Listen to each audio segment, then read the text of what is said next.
Right, the question, is it worthwhile spending money on organic produce?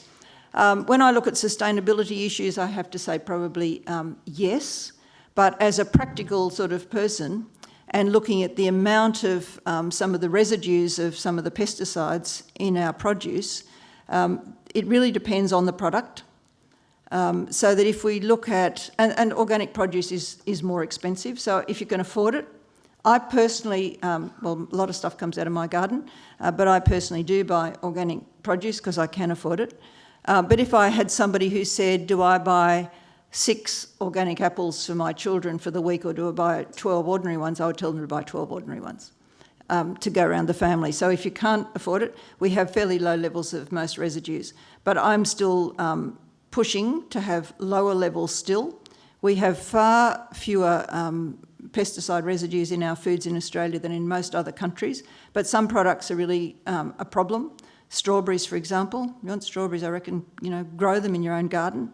And also, if we look at the long-term health of the soil, I think it's important to promote organic produce.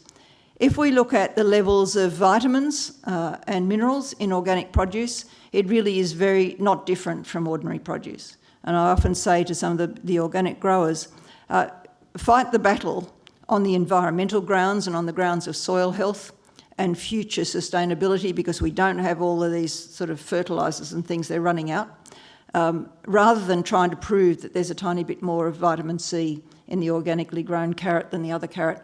If you actually analyse carrots and you take 20 carrots, their vitamin C level will vary, and the organic ones will come within that same variation. And so you've got to look at products that are grown in similar seasons and all the rest of it to compare them. And the difference is no greater than the difference in, between any other carrots. Also, we tend not to be low in those nutrients that people are looking at. One of the advantages of some organic growers, and particularly people who sell at local markets so that they can pick the stuff when it's ripe and give it to you, is that you do have slightly higher levels of some of those phytochemicals. And probably the main difference is that some organic produce tastes better. I've fought for years to make sure that produce labelled as organic is organic, because I think that's a problem. So if you can get locally grown organic produce, go for it. And if you can afford it in other places, go for it. But if it looks wilted, organic spinach is not as good as fresh non-organic spinach. Well, washing things doesn't always help, because many of these pesticides do not wash off. When you wash products, you're far more likely to washing off the bugs from somebody's hands who touched it before you. So you can wash it. So, I would look, if I could have everyone buying organic stuff, that would be good. At the moment, we don't have enough produce for everybody to do that, but I'm pushing for that to become much more important. My main reason for that is the superphosphate that's used to promote the growing of regular produce, which is not used in organic growing, and we're running out of the phosphate rock that is used for superphosphate, and we really should be using compost, and we should be using organic growing methods. It is vitally important for the health of the soil. So I'm very supportive of organic growers from that point of view.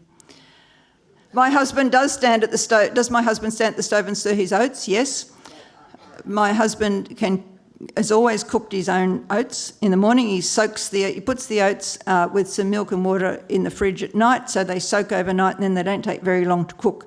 And the saucepan comes clean very quickly, and he doesn't always wash the saucepan, but it comes clean very often. Yep, he cooks his own oats. Question about cooking in the microwave. Microwaves are fine for cooking.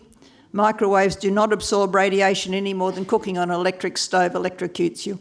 Yes, it's just as beneficial. In fact, if you cook in vegetables in the microwave, as long as you don't overcook them, they actually have a higher content than steaming, which has a higher content than boiling. Cooking oats in the microwave is absolutely fine. You can do it in the bowl.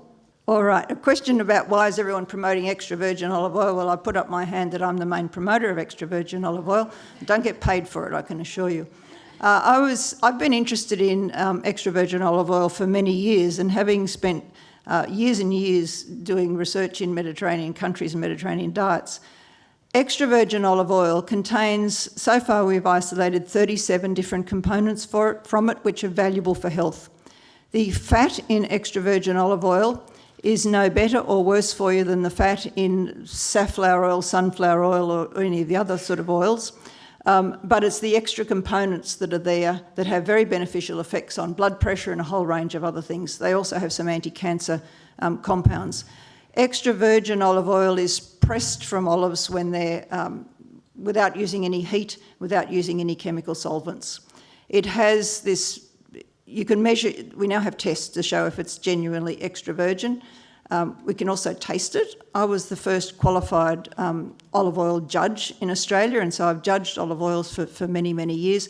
The reason why I judged them was because I can actually taste the components that give the oil its flavour, which are exactly the same components that I'm interested in from the biochemistry of.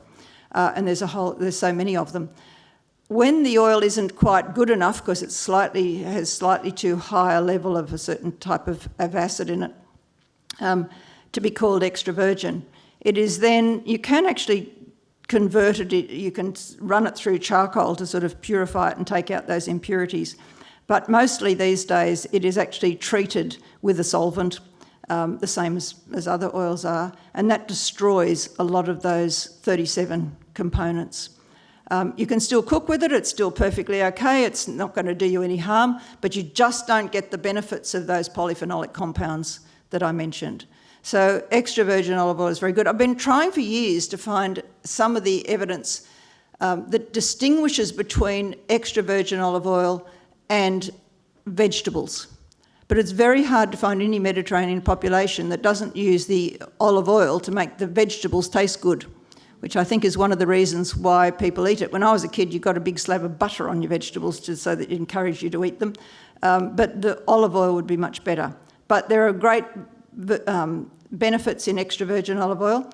The problem is that in the tests that some of my colleagues have been doing recently, we find that some of the imported oils that we buy, the cheaper imported oils, are not actually extra virgin olive oil, even though the label may say that. They're actually old oils that have already got some rancidity in them, and that's not a good thing. So you just buy an Australian extra virgin olive oil. We have so many very, very good ones. They have a smoke point for those people who are worried about smoke points, because the coconut oil people say you don't cook with olive oil because it doesn't have a high enough smoke point and it'll cause all sorts of problems. I think people in Mediterranean countries have been doing this for a couple of thousand years and they have all these wonderful health benefits from it. But in fact, the Australian extra virgin olive oils that are pure extra virgin olive oil have a smoke point of 210 degrees, which is way higher than almost all other oils. So buy Australian for those products. We help our own growers, but we have an excellent product. We didn't always.